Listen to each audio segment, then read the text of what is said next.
Compartiendo contigo. Que crezca siempre en mí. Compartiendo contigo es una serie de enseñanzas útiles con un trasfondo cristiano tratando temas cotidianos.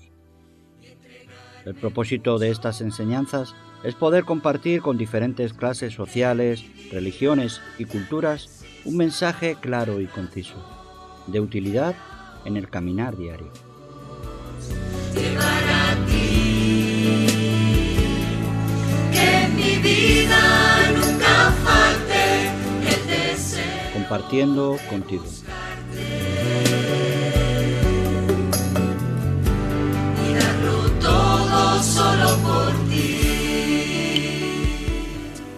El reto, ser de todo corazón. Por Rufino Navarro. De todo corazón me acerco a ti, Señor, para darte mucho más. Introducción.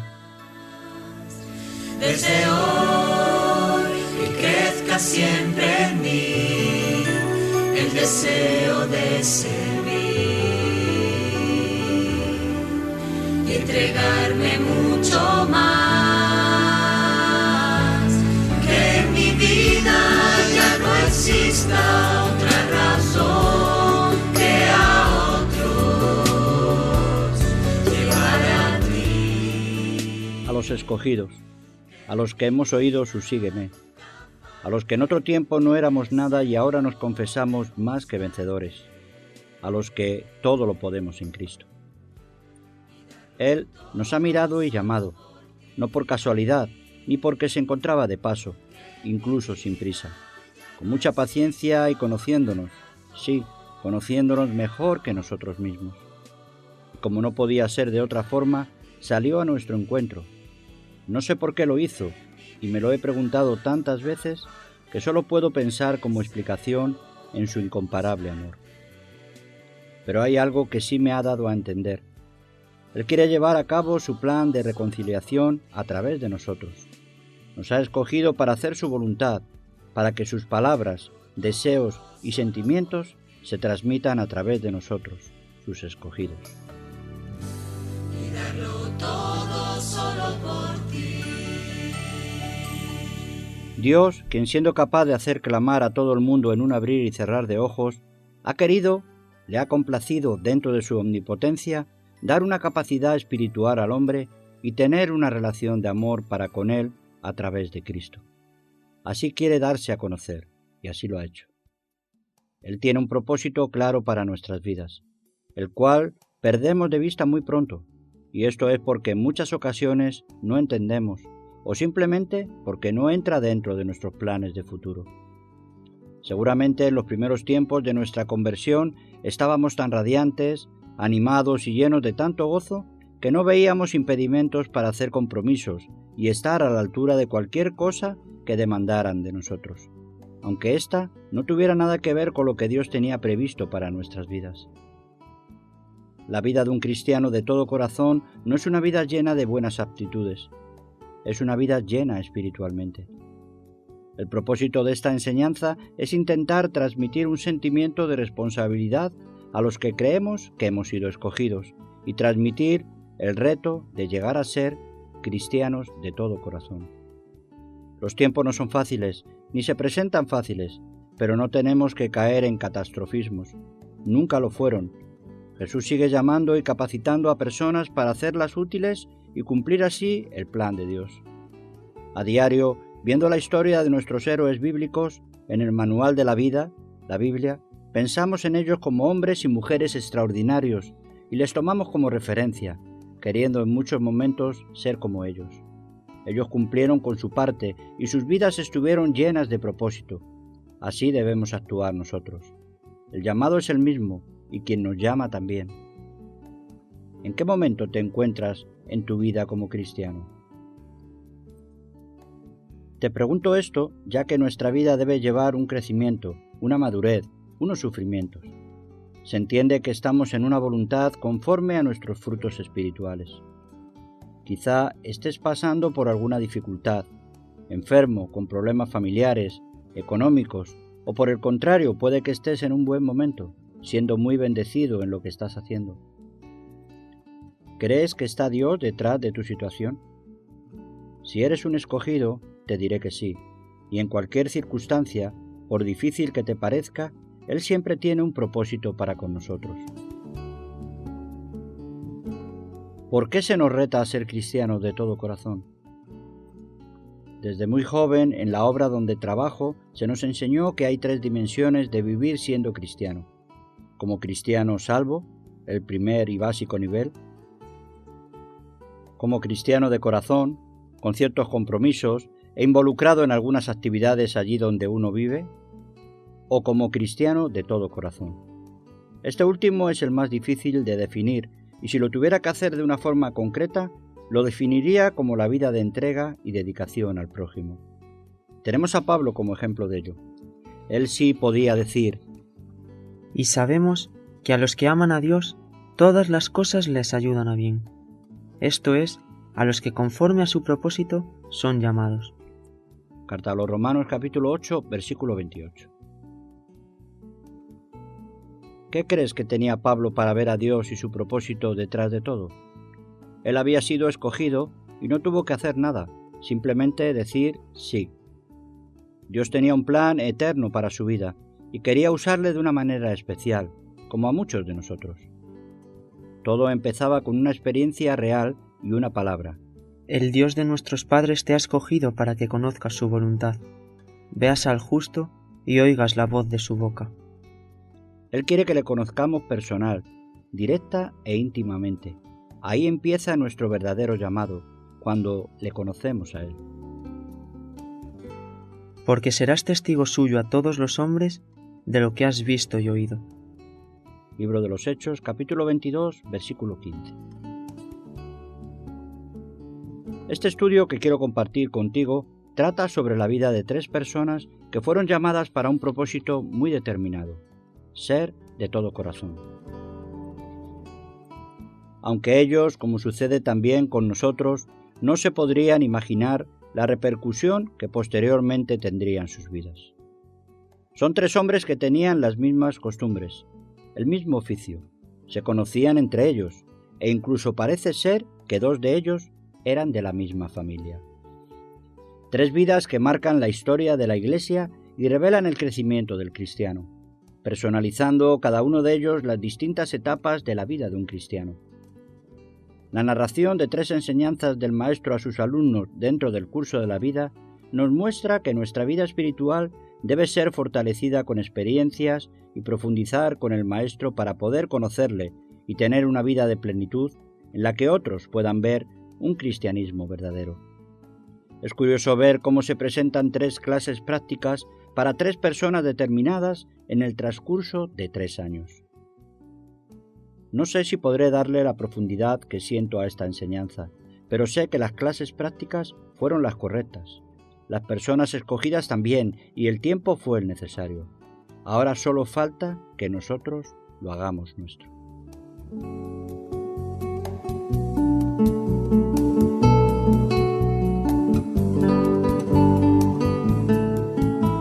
El reto: ser de todo corazón. Llegar hasta Jesús.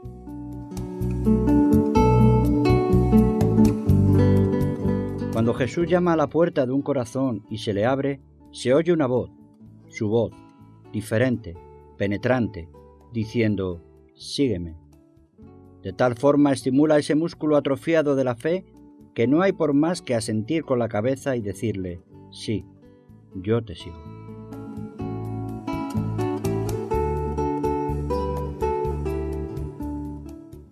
Yo soy la voz de uno que clama en el desierto. Enderezad el camino del Señor. Evangelio de Juan, capítulo 1, versículo 23.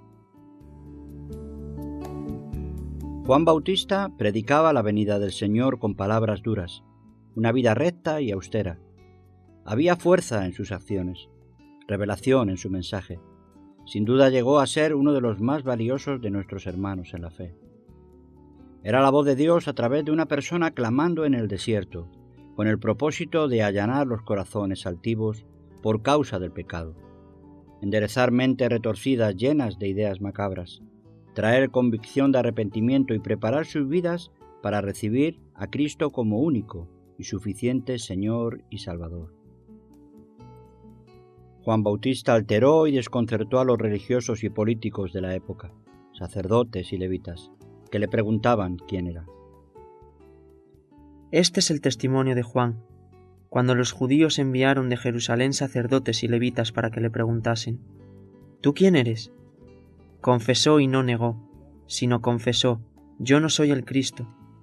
Y le preguntaron: ¿Qué pues? ¿Eres tú Elías? Dijo: No soy.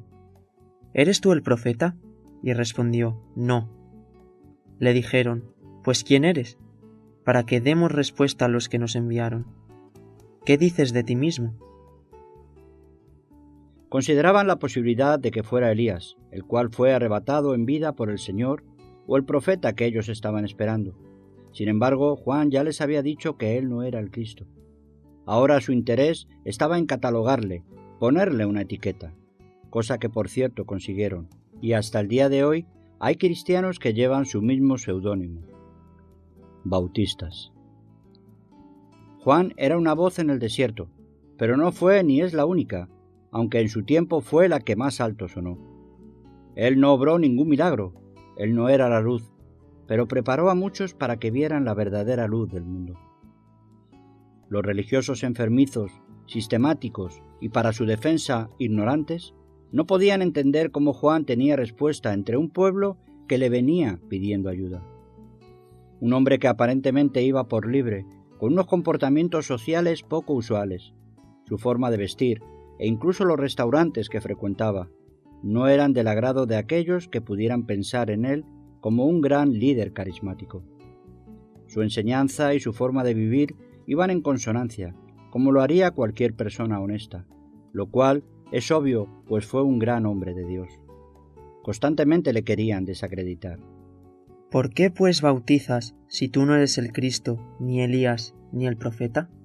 Evangelio de Juan, capítulo 1, versículo 25. Qué empeño en juzgar a la gente antes de conocerla, e incluso ir más lejos y decir lo que pueden o no pueden hacer. No son imprescindibles los grandes proyectos ni los hombres elocuentes. Dios no unge proyectos, Él unge a personas viendo su corazón, y cuando Dios habla, el hombre, por mucha retórica que tenga, debe de callar. Yo bautizo con agua, mas en medio de vosotros está uno a quien vosotros no conocéis. Este es el que viene después de mí, el que es antes de mí, del cual no soy digno de desatar la correa de su calzado. Evangelio de Juan, capítulo 1, versículos 26 y 27. No se apropió del mensaje, no buscó protagonismos, ni tampoco tuvo un alto concepto de sí mismo. El que cambia vidas es Él, y Juan no se sentía digno de desatar su calzado. ¿Y nosotros, cómo nos sentimos delante de Él? ¿Somos dignos de hablar de Él? Había también unos jóvenes pescadores que después de coser sus redes buscaban a Juan para escuchar su mensaje. Le escuchaban con atención y despertaba su interés por instantes cuando lo oían decir: En medio de vosotros está uno a quien vosotros no conocéis. Este es antes de mí. Juan diariamente, con su forma de vivir y sus palabras, daba testimonio de Jesús. Sus jóvenes discípulos se fijaban también en sus extrañas maneras, y para muchos resultaba poco atractivo cuando veían su cuerpo envuelto en una piel de camello. Pero estos, que a diario le oían, no se fijaban en su aspecto como algo de qué avergonzarse. Porque ellos probaron de la miel, sí, de la miel con la que Juan se alimentaba. Sus palabras retumbaban en los oídos de la gente cuando exclamaba: «Arrepentíos», pero él, en su interior, vivía dulcemente. Vi al Espíritu que descendía del cielo como paloma y permaneció sobre él. Y yo no le conocía, pero el que me envió a bautizar con agua, aquel me dijo: Sobre quien veas descender el Espíritu y que permanece sobre él, ese es el que bautiza con el Espíritu Santo. Evangelio de Juan, capítulo 1, versículos 32 al 34. Al siguiente día vio Juan a Jesús que venía y dijo: Y mirando a Jesús que andaba por allí, dijo: he aquí el Cordero de Dios. Es síntoma de buena salud espiritual reconocer y no olvidarnos de las personas que nos han ayudado a conocer a Cristo. Su tiempo, dedicación, sus casas abiertas, su entrega y en muchos casos sufrimientos por hacer real ese encuentro. Nunca se nos debe desprender del corazón esta gratitud. Dios se usa de estas vidas para que en medio del desierto, de la sequedad en la que hemos andado, nos muestren un oasis donde encontramos el perdón y la oportunidad de renacer a una nueva vida. ¿Recuerdas quién te llevó al conocimiento de Cristo? ¿Te mostró sus pies y los viste tan maravillosos como para rendirte delante de ellos y seguir sus pasos? Yo sí. Le oyeron hablar los 2 discípulos y siguieron a Jesús. Y volviéndose Jesús y viendo que le seguían, les dijo: ¿Qué buscáis? Ellos le dijeron: Maestro, ¿dónde moras? Les dijo: Venid y ved. Fueron y vieron dónde moraba, y se quedaron con él aquel día, porque era como la hora 10. Evangelio de Juan, capítulo 1, versículos 37 al 39. Estos pescadores y seguidores de las enseñanzas de Juan por fin veían al Maestro. Tanto habían oído hablar de él, había tanta expectativa a su alrededor, que ahora por fin le estaban viendo y escuchando. Le siguieron, conversaron con él, fueron al lugar donde se hospedaba y quedaron con él el resto del día. Esto no podía pasar desapercibido. Tenían que darlo a conocer. Una experiencia de tal importancia no podía quedar en el anonimato. Se abren expectativas de futuro. Hay inquietudes. La fe empieza a asomar por los ojos de estos jóvenes y, en primer lugar, lo comparten con los de su casa, con sus hermanos. Andrés, hermano de Simón Pedro, era uno de los que habían oído a Juan y habían seguido a Jesús. Este halló primero a su hermano Simón y le dijo: Hemos hallado al Mesías, que traducido es el Cristo. Evangelio de Juan, capítulo 1, versículos 40 al 41. Los 2 jóvenes que habían estado con Juan Bautista eran Andrés, hermano de Simón Pedro, y Juan, el autor de este Evangelio y hermano de Jacobo. A partir de este momento empiezan unas vidas apasionantes y apasionadas. Son momentos de decisión, pasan tiempo cerca, muy cerca de Jesús, y oyen su voz diciéndoles: Venid, y yo os haré pescadores de hombres. El llamado viene a nuestras vidas en un tiempo concreto, seguramente después de haber oído e incluso visto cómo el Evangelio es real en la vida de personas que hay a nuestro lado y han experimentado un cambio real. No es un sígueme sin más, a ciegas. Juan Bautista les dio testimonio y preparó el camino. Jesús se les presentó y les habló. Fue el momento de seguirle, con poca fe, despojándose poco a poco de sus muchas dudas y, lo más importante en ese momento, sin perderle de vista. Los días pasaban y conocían más el carácter de Jesús. En un principio conocieron su lado más humano, que de una forma maravillosa daba otro sentido a la vida. Cada día que pasamos con él cuesta menos seguirle. Al principio se oye como un eco en la lejanía, en el desierto. Después se le sigue a cierta distancia, como si fuera un espejismo. Y cuando te das cuenta, estás a su lado bebiendo de su agua. En ese momento es cuando surge el gran dilema en el corazón: atender a su llamado. Esta decisión en un principio no es nada fácil de tomar. Siempre hay muchas situaciones a nuestro alrededor que nos dirán que no lo hagamos, que es una locura. Familia, compañeros de trabajo, planes de futuro, etc. Pero ni las posesiones ni los lazos familiares deben impedir nuestra decisión. Solo hay que pensar que si Dios mismo se interesa por nuestra vida, si ha enviado a Cristo para darnos un propósito de eternidad, si cuenta con nosotros para que este plan de salvación sea anunciado y, sobre todo, si hemos sentido su amor, nosotros mismos somos quienes nos escogemos cuando le decimos sí. Porque muchos son los llamados y pocos los escogidos. Intentar seguir al Señor sin abandonar las cuestiones que nos tenían tan ocupados antes de conocerle solo traerán una consecuencia a nuestra vida: descontento y frustración. ¿Qué sucede cuando decimos sí a su llamado? Cuando estos hombres decidieron seguir a Jesús, empezaron a ver verdaderos milagros. Fueron también invitados a las bodas Jesús y sus discípulos. Y faltando el vino, la madre de Jesús le dijo: «No tienen vino». Este principio de señales hizo Jesús en Caná de Galilea, y manifestó su gloria, y sus discípulos creyeron en él. Evangelio de Juan, capítulo 2, versículos 1 y 11. Comenzaron a ver cómo se convertía el agua en vino, y aunque era demasiado pronto y todavía no estaban preparados, Jesús les permitió participar de situaciones asombrosas. Era el principio de ver cómo cosas sin color, sabor y olor cambiarían. Vivimos rodeados de cosas que carecen de ese color, de ese sabor y olor, por lo que la gente no se motiva y viven de forma insulsa. Cristo produce el verdadero milagro de hacer algo de lo que no es. Por eso la vida cristiana vivida con ese tipo de experiencias se convierte en la vida más abundante y apasionante que hay, donde se puede contemplar a diario el milagro de la transformación del agua en vino. Esas primeras señales, al igual que les pasó a los discípulos, son las que en un principio afirman nuestra fe en Cristo.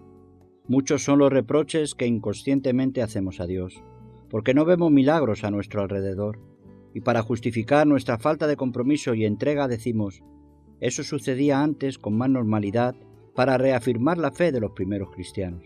¿Y ahora? Ahora solo nos quedan las lenguas y poco más. Hoy, como en aquel entonces, también hay milagros, pero estos solo están donde el Espíritu de Dios está. Y estas señales seguirán a los que creen en mi nombre.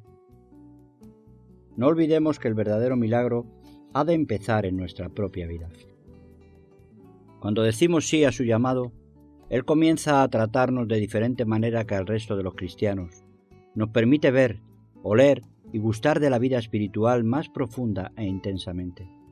Nuestro compromiso nos hace ser escogidos, especiales, privilegiados, y poder ver a diario el milagro de convertirse el agua en vino. A partir de ese momento, a esos pescadores les invadió el deseo de no solo estar con Jesús, sino de seguirle.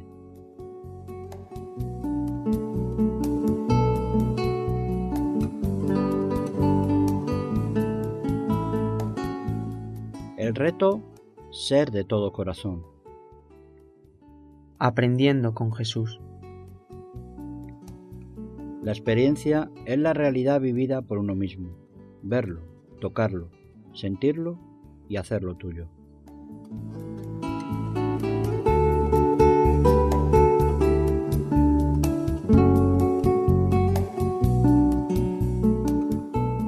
No era tiempo para estos pescadores de estudiar teología.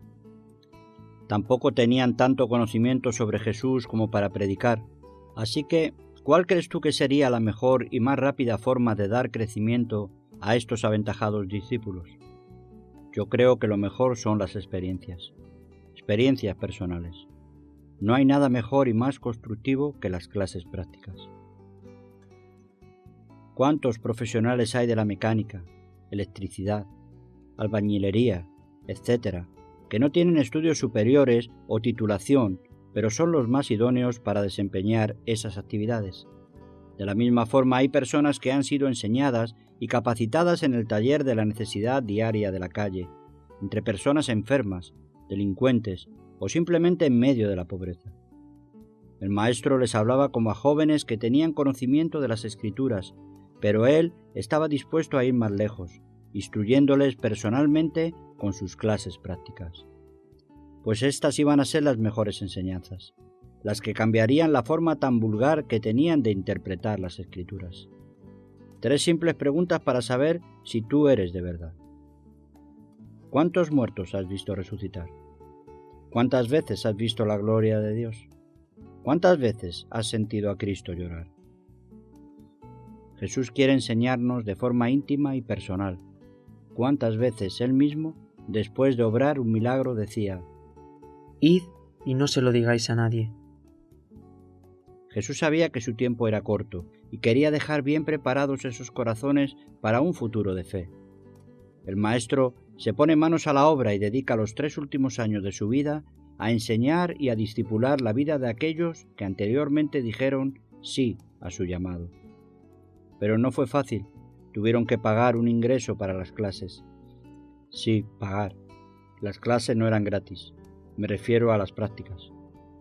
El precio fue alto, pues estos jóvenes tuvieron que dejar padre, madre, novia, trabajo.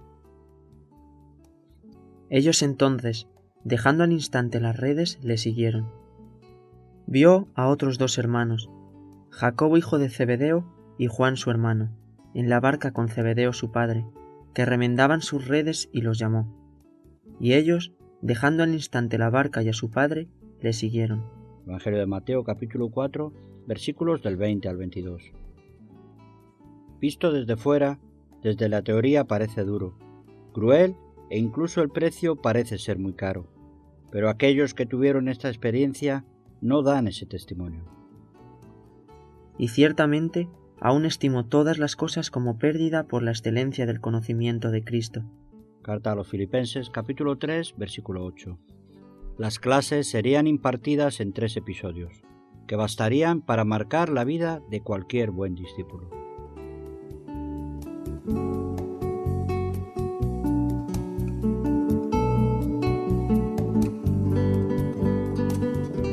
El reto, ser de todo corazón. Primera clase práctica.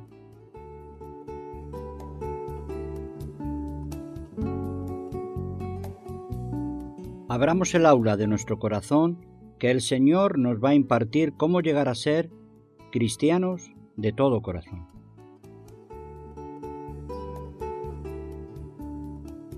Mientras él aún hablaba, vinieron de casa del principal de la sinagoga diciendo: Tu hija ha muerto, ¿para qué molestas más al maestro? Pero Jesús, luego que oyó lo que se decía, dijo al principal de la sinagoga: No temas, cree solamente. Y no permitió que le siguiese nadie sino Pedro, Jacobo y Juan, hermano de Jacobo. Evangelio de Marcos, capítulo 5, versículos del 35 al 37. Jesús había estado todo el día enseñando. La multitud le apretujaba, le asediaba. Unos le querían tocar, otros le rogaban por sus enfermedades, y otros eran simples curiosos. Jesús veía y oía a la gente atendiendo con denuedo e interés todo asunto que le presentaban. Uno de los casos fue el padre de una niña enferma, la cual, mientras este hombre intentaba hablar con Jesús, le comunicaban que acababa de morir. Sugirieron que no molestara, que no había nada que hacer, por lo que los padres dieron por perdidas todas sus esperanzas. Pero Jesús llamó a Jacobo, Pedro y Juan, y fueron a casa de esta familia. Y vino a casa del principal de la sinagoga, y vio el alboroto y a los que lloraban y lamentaban mucho. Y entrando les dijo: ¿Por qué alborotáis y lloráis? La niña no está muerta, sino duerme. Y se burlaban de él. Mas él, echando fuera a todos, tomó al padre y a la madre de la niña y a los que estaban con él, y entró donde estaba la niña. Y tomando la mano de la niña le dijo: Talita cumi, que traducido es: Niña, a ti te digo, levántate. Y luego la niña se levantó y andaba, pues tenía 12 años, y se espantaron grandemente. Pero él les mandó mucho que nadie lo supiese, y dijo que se le diese de comer. Lloros, lamentos, gritos de pena e impotencia. Puedo imaginar un panorama caótico. Jesús les dijo: ¿Por qué alborotáis y lloráis? La niña no está muerta, sino que duerme. Su palabra siempre está por encima de cualquier circunstancia. Él, entrando con sus 3 discípulos en la habitación y tomando a la niña de la mano, la dijo: Talita cumi. La niña, al oír estas palabras, se levantó de la cama y con ella su vida. Jesús mandó a sus padres que la dieran de comer y a los que estaban con él les ordenó que nadie lo supiese. Esta historia está llena de significado y enseñanza, pero tendríamos que resaltar la que reciben estos 3 discípulos que están a solas con el Maestro delante del cuerpo sin vida de una niña.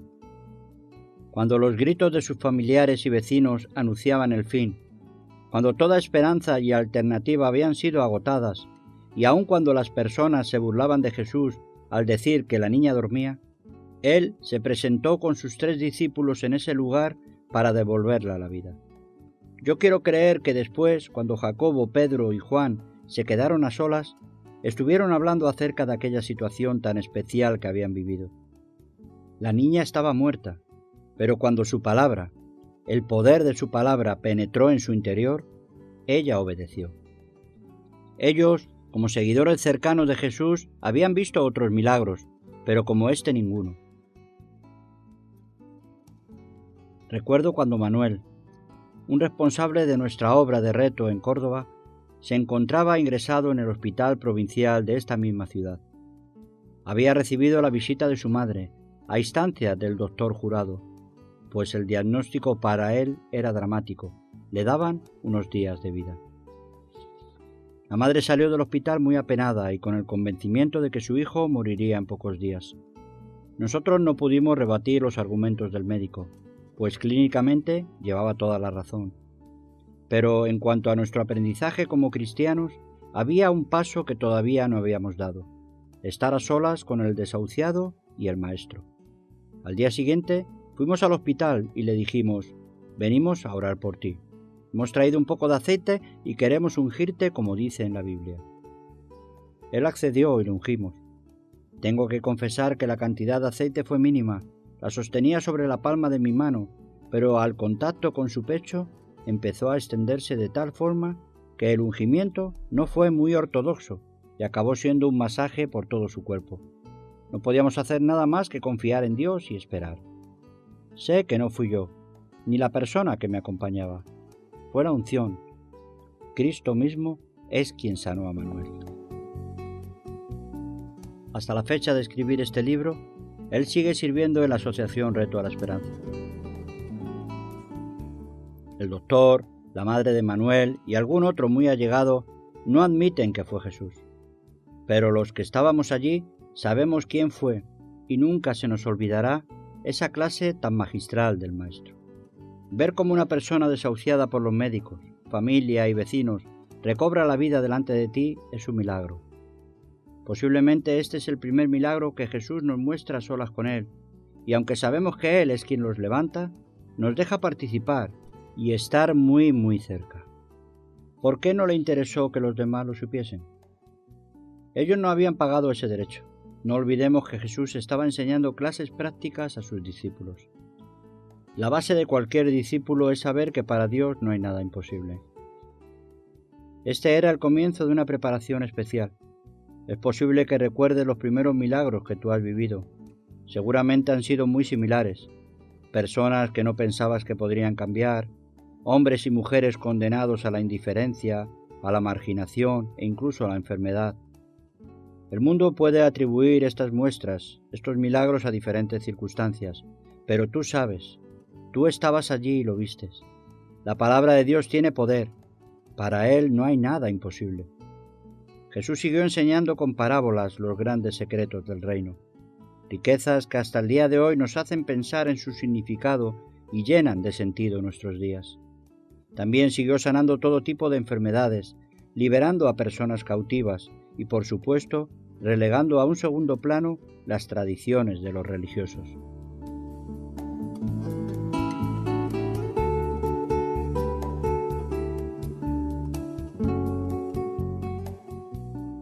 El reto: ser de todo corazón.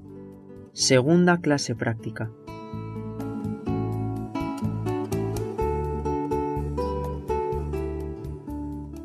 Los alumnos, sus discípulos, que habían dejado atrás hacía tiempo sus casas, confirmaron que querían seguir en el camino, y ahora era el momento de darle un sentido más profundo a su llamado.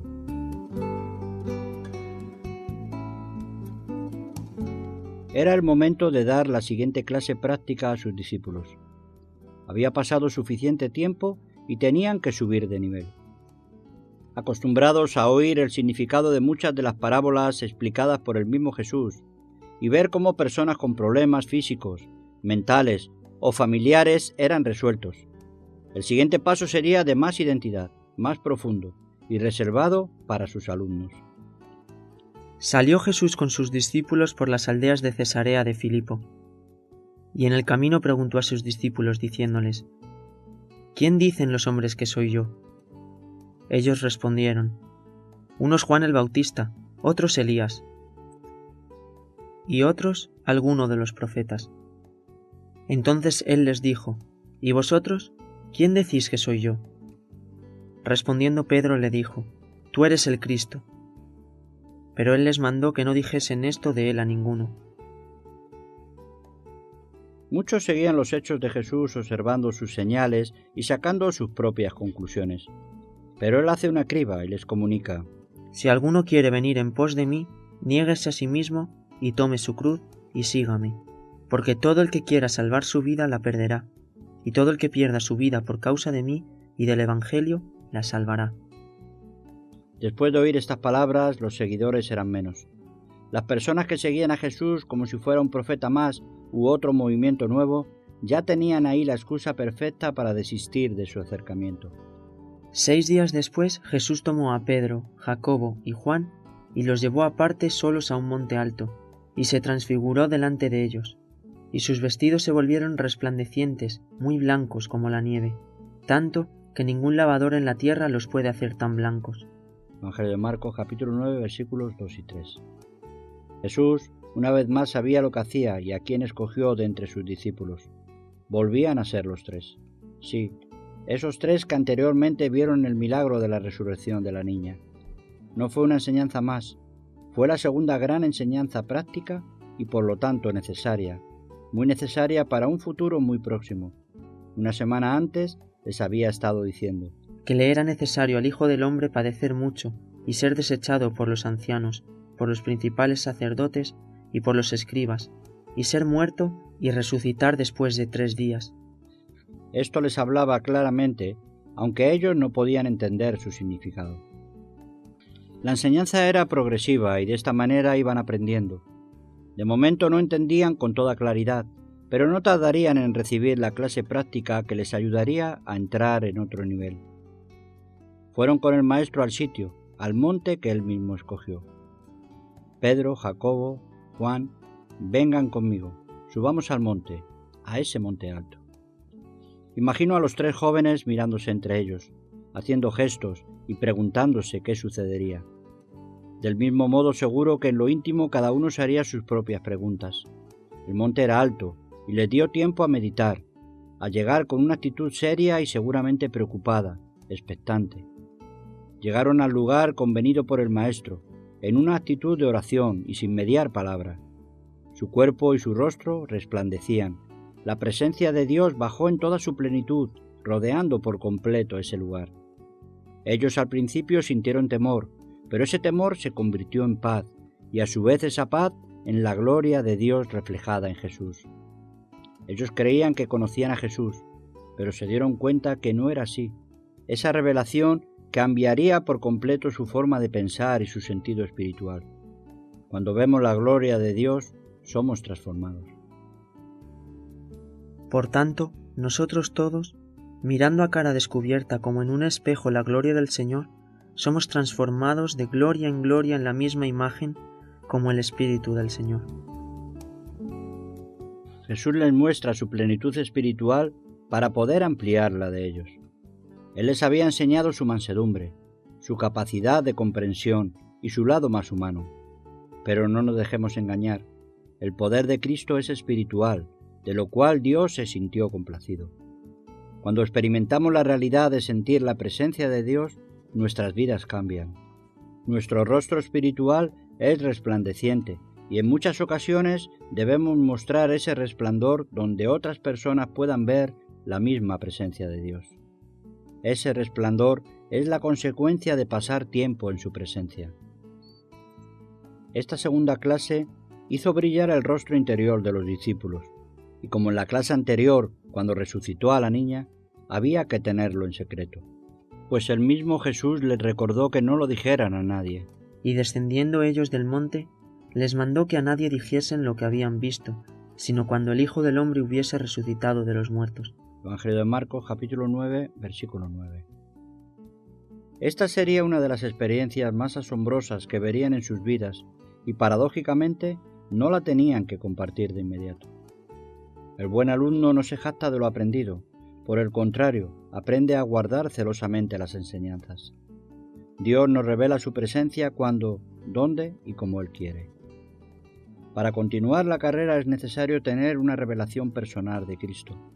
Esta experiencia nos introduce dentro de otra dimensión desconocida para ellos, la oración y la adoración. Por un instante pensaron hacer 3 enramadas o lugares de culto. La intención, aunque buena, era equivocada. No sabía lo que hablaba, pues estaban espantados. No estamos aquí para construir templos, sino para obedecer la revelación a través de Cristo. Es más sencillo edificar una iglesia que construir una en nuestra propia vida, basada y cimentada en la revelación de Cristo. Esa es la iglesia, el templo que no puede ser destruido y a por la cual Cristo vendrá. Sobre la revelación, Cristo edificó su iglesia y da las llaves de su reino a aquellos que la tienen. Entonces vino una nube que les hizo sombra, y desde la nube una voz que decía: Este es mi Hijo amado, a él oíd. En el monte pudieron oír la voz de Dios que decía: Este es mi Hijo amado, a él oíd. Dios mismo se complace de su Hijo, no sólo cuando por obediencia se bautiza en el Jordán en manos de Juan el Bautista, sino cuando en su transfiguración revela la maravillosa presencia de Dios. Tanto la humildad como la gloria de la presencia de Dios en una vida, Dios las ensalza. Jesús era el Hijo de Dios, pero no se jactó de ello, y a los que anduvieron con él no les hizo sentirse inferiores ni infravalorados. Esa muestra de su amor queda reflejada en las vidas de muchos misioneros que no hacen sentirse así a los que andamos aprendiendo a su lado. El gran Maestro nos enseñó, nos dio ejemplo, y esa debe ser una virtud, como bien decía Pablo en Colosenses capítulo 3, versículo 3. Vuestra vida está escondida con Cristo en Dios. Esta clase les enseña a no vivir poniendo los ojos en las obras externas. Les da un sentido profundo y les enseña a subir al monte de la transfiguración, donde la presencia de Dios es más que suficiente. A partir de ese momento, los milagros pasan a un segundo plano y sus enseñanzas siguen haciendo su efecto. Qué importante es tener una revelación personal de quién es Cristo, pues somos llamados a seguirle a Él.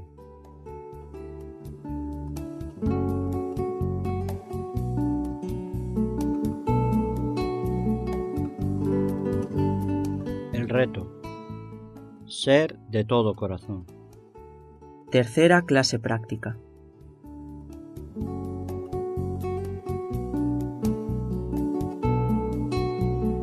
Estaban todos tranquilos, tan seguros de sí mismos que para ellos era una noche más como otra cualquiera. No se podían ni imaginar lo que les esperaba.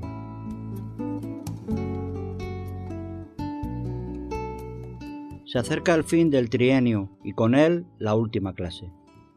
En las 2 anteriores vimos cómo el Maestro les lleva con él a situaciones que realmente cambiarían sus vidas. Y aunque había pasado poco tiempo y para muchos seguían siendo unos vulgares pescadores, ellos no se sentían así. Tampoco se hacían planes de futuro, ni se autoproclamaban cristianos. Solo tenían claro que habían dejado atrás su forma de vida y Jesús les estaba enseñando a afrontar el día a día con mucha fe. El Maestro seguía compartiendo y cada vez hablaba más de lo que estaba por venir, de su deidad y de su resurrección. Estas son enseñanzas difíciles de asimilar, pero como en anteriores ocasiones, era la preparación para una nueva experiencia que, aunque no les daría la respuesta a sus futuras dudas, sí iba a ensanchar sus corazones.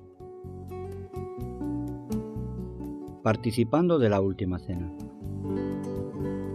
Se acercaba la hora de terminar su trabajo y el Maestro prepara una despedida. Los 12 recordaban momentos y experiencias que habían vivido juntos y les parecían imposibles.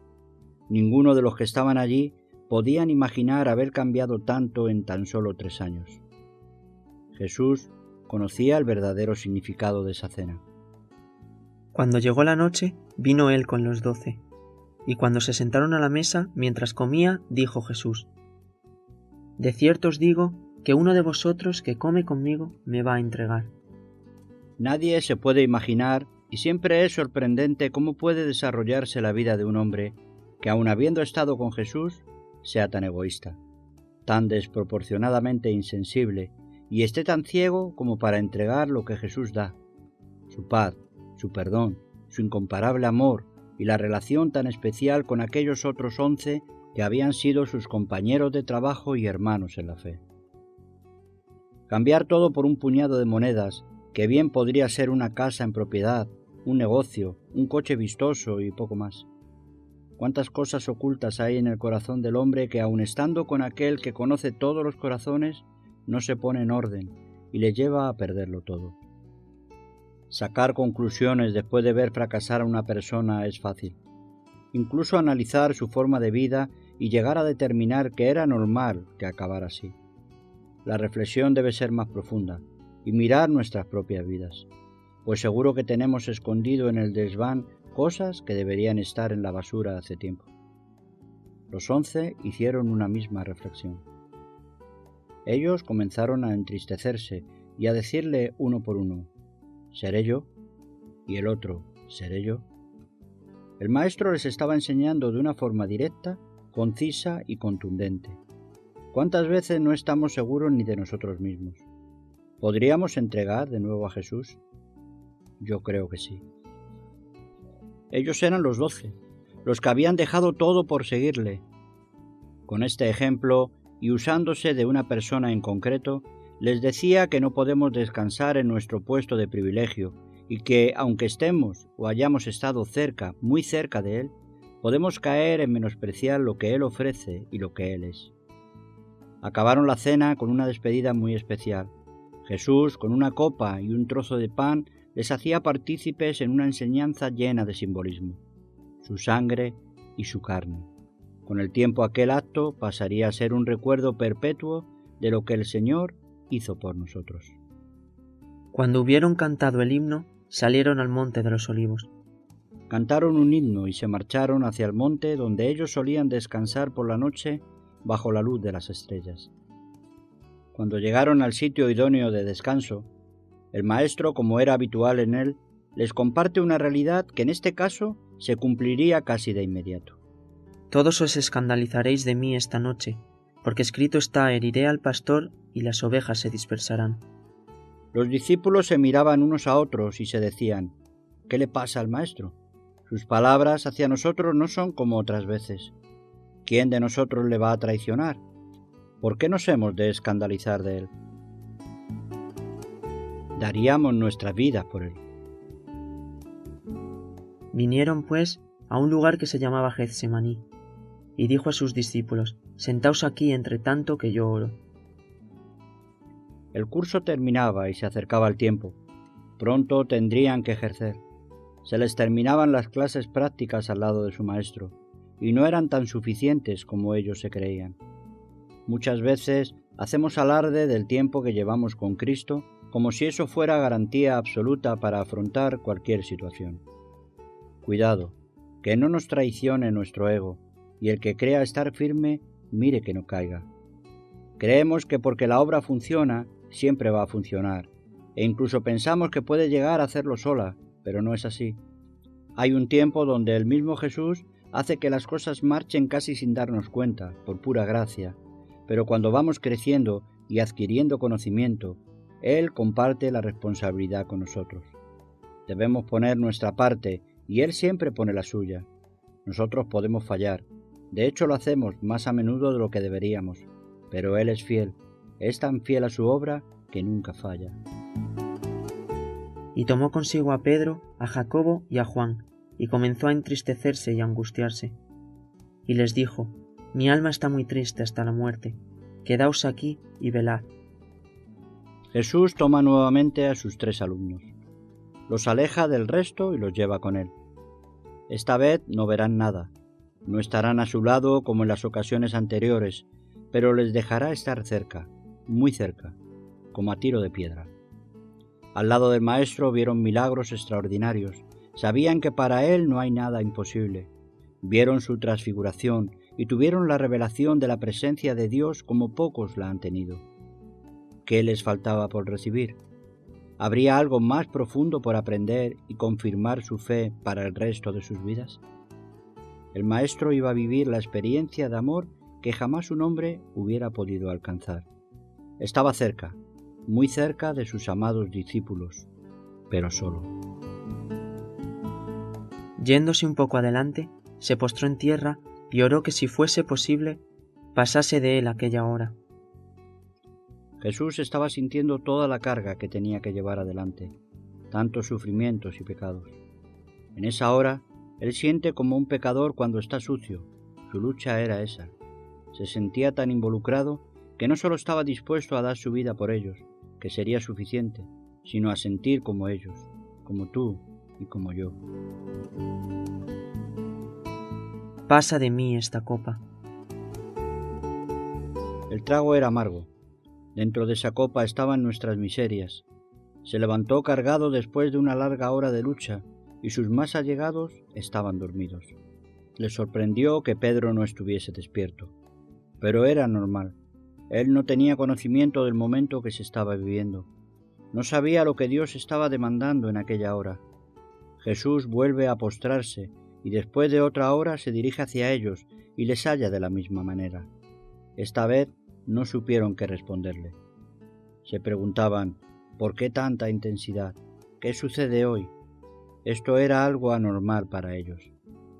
El maestro pasó 3 largas horas, intercediendo de tal forma que su sudor caía como gotas de sangre, gotas que debilitaron tanto su voluntad que hicieron emerger desde el fondo de su corazón las palabras más maravillosas jamás pronunciadas. Padre, que se haga tu voluntad. El monte de los olivos, el monte de la sabiduría, del consejo, de la meditación, de la oración. Jesús, una vez más, encuentra en ese monte una respuesta del Padre a una situación muy delicada. Desde ese mismo monte, Jesús vivió situaciones que el tiempo no las ha podido evidenciar. Cuando avergonzó a los escribas y fariseos en el caso de la mujer adúltera con una sencilla respuesta, él había pasado la noche en ese monte. La entrada triunfal a Jerusalén fue desde ese monte. Allí pidió un asno. No quiso un carruaje ni un buen caballo. Pidió un pollino, desde el cual lloró al ver un pueblo profundamente confundido. Por las mañanas él enseñaba en el templo, pero para poder obtener esas enseñanzas, por las noches marchaba solo a ese monte de los olivos, a relacionarse de una forma muy íntima con el Padre. Sentado en el monte de los olivos, habló a sus discípulos de las señales antes del fin. El monte de los olivos, ese fue un lugar muy especial para Jesús, y en particular aquel huerto llamado Getsemaní, que significa donde se muele la oliva, de donde se saca ese precioso aceite que representa la unción. Ahora es el huerto de la victoria, donde un hombre decide dar su vida por los pecadores. Y el otro huerto, el del Edén, pierde todo su protagonismo y el diablo es vencido. El monte de los olivos es accesible para todos. Es donde se ora, donde se descansa, donde se oyen muchas enseñanzas, pero el huerto de Getsemaní es un lugar reservado para estar a solas y tomar decisiones de vida o muerte. ¿Conoces ese lugar donde relacionarse con el Padre es fácil? ¿Tienes sitio en tu vida para que Dios te dé respuestas? Jesús ya había tomado la decisión y les dijo: Dormid ya y descansad. Basta, la hora ha venido. La decisión de hacer la voluntad de Dios y tomar de esa copa amarga le dio nuevas fuerzas para afrontar lo que había de venir. Él tenía asumida su situación, sabía por qué lo hacía. Sufriría muchísimo, pero no era ignorante. Sabía que esa decisión era la voluntad del Padre. La cruz le aguardaba y sería la culminación de su vida. Tomar de la copa que tenemos delante de nosotros y que por supuesto es súper dulce comparada con lo que había en el interior de la de Jesús, implica una decisión, y esa decisión nos llevará a la responsabilidad de cargar con nuestra cruz. La cruz no fue un símbolo espiritual. La cruz era pesada y difícil de cargar carnalmente, pero la tuvo que llevar. No podemos llevar ninguna responsabilidad en la obra de Dios que sea forzada. Tenemos que saber qué implica lo que estamos bebiendo, porque si no lo captamos espiritualmente, no tendremos fuerzas para cargar con nuestra cruz. Antes de tomar una cruz, de llevar una responsabilidad, medita lo que supone. Cuando entendemos cuál es nuestra cruz y la llevamos hacia adelante, nuestra vida toma muchísimo más sentido de lo que nos imaginamos. muchas personas se beneficiarán de nuestro esfuerzo, aunque nunca debemos olvidar que el propósito principal de la cruz es clavar en ella nuestra carne. Esta última experiencia es la culminación de la vida de un cristiano de todo corazón, que nos debe llevar a ponernos en la situación de los que necesitan nuestra ayuda, sintiendo como ellos mismos. La gran diferencia que existe entre esta clase práctica y las clases anteriores es que este tipo de entrega, de corazón y voluntad, no se puede enseñar. Esta es una experiencia que hay que vivirla de una forma más profunda. Ellos no podían estar en esta situación con Jesús. Él es el único que cargó con nuestros pecados y con nuestras miserias. Lo hizo solo y de una vez, llevándolos a la cruz y acabando con ellos. 3 años de intensa dedicación a sus discípulos y en el momento de cargar con las culpas de otros, que también eran las de ellos, se encuentra solo. Así tenía que ser, y así fue. No tardarían en verle clavado en su cruz, y recordarían que no hacía mucho él les había dicho: El que no toma su cruz y me sigue, no es digno de mí. Mirándole fijamente sintieron pavor, pero en ese momento los cielos temblaron y las piedras hablaron por él. Nunca estaremos tan dispuestos como el Maestro demanda de nosotros, y no entenderemos muchas enseñanzas hasta que pase algún tiempo. Cuando vivamos situaciones semejantes a las que él ha vivido, es cuando se caerán las escamas de nuestros ojos espirituales y nos daremos cuenta que él está cerca, que su vida es el ejemplo a seguir y que no demanda nada de nosotros que él no haya cumplido.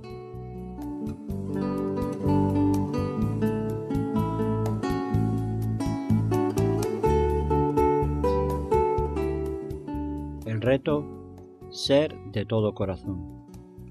El alumno escogido.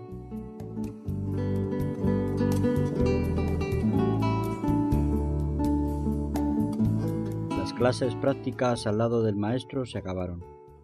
Ahora había que ejercer y poner en práctica todo lo aprendido en ese tiempo.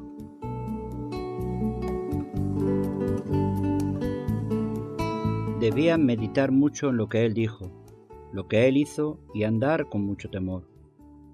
Muchos pensarán que esos 3 jóvenes, Jacobo, Pedro y Juan, no son un ejemplo a seguir, pues vivieron de una forma única y privilegiada.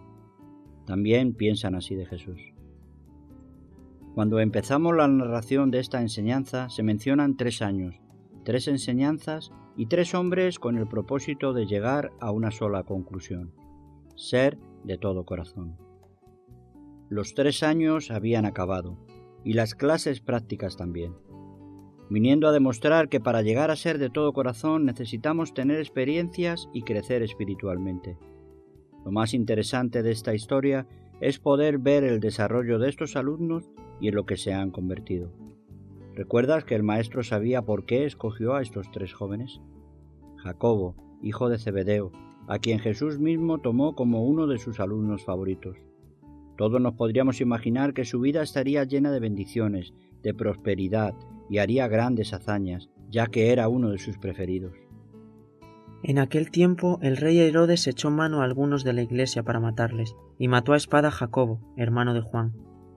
Aquel fue el tiempo del primer avivamiento de la iglesia. Jacobo fue el primero de los 12 discípulos en morir. ¡Qué contrariedad! Un hombre al cual Jesús mismo apartó y enseñó con tanto secretismo y no pudo ejercer lo aprendido. ¿Acaso el maestro se equivocó con él? Y viendo que esto había agradado a los judíos, procedió también a prender a Pedro. Eran los días de los panes sin levadura, y habiéndole tomado preso, le puso en la cárcel, entregándole a 4 grupos de 4 soldados cada uno, para que le custodiasen, y se proponían sacarle al pueblo después de la Pascua. Pedro quedaba fuertemente custodiado y preparado para ser ejecutado. Era otro de los 3 que estaba a punto de desaparecer de la historia. Pero Dios tenía otros planes que ni Herodes ni nadie podían deshacer. Pedro fue milagrosamente liberado y su vida fue dedicada al más puro evangelismo, hablando a los gentiles de la resurrección de Cristo con una entrega muy especial. Hay muchos libros escritos sobre la vida del apóstol Pedro. Y cerrando este círculo tan íntimo de la escuela de Jesús, se encuentra Juan, ese hombre al que siempre le gustaba estar cerca del Maestro. Su vida fue la más longeva, vivió muchos más años que cualquiera de los otros escogidos. Juan, el hombre de la revelación, usado y guardado para que de una forma brillante escribiera el libro que toma por título Apocalipsis o Revelación. No es necesario detenerse mucho tiempo en las vidas de estos tres hombres para retomar la situación, los tres alumnos que el Maestro tuvo cerca de él. Creo que Jesús no solo escogió a tres personas, escogió tres formas de vida para llevarnos a la enseñanza de ser de todo corazón.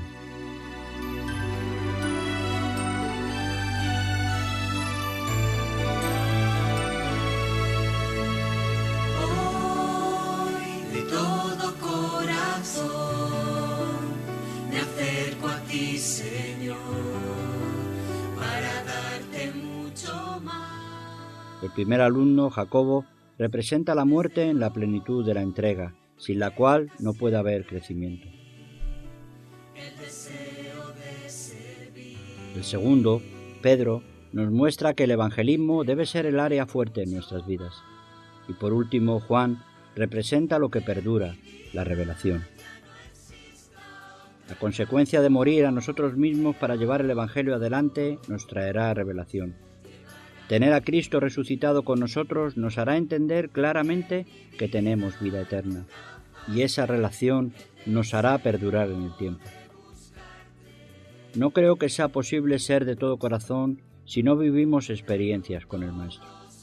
Esas experiencias nos deben llevar a tomar una decisión firme que nos haga morir a nosotros mismos. Entonces seremos útiles para la obra, y Él nos revelará sus enseñanzas. Este crecimiento creo que es el que nos llevará a ser de todo corazón. Para darte mucho más. Desde hoy que crezca siempre en mí el deseo de servir y entregarme mucho más. Que en mi vida ya no exista otra razón que a otros llevar a ti. Que en mi vida nunca falte el deseo de buscarte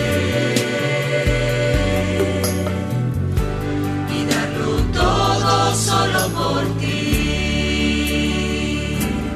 Que en mi vida ya no exista otra razón que a otros llevar a ti.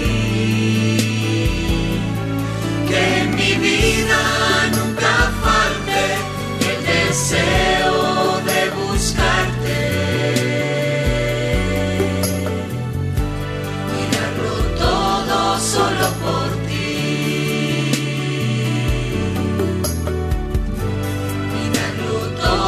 Solo por ti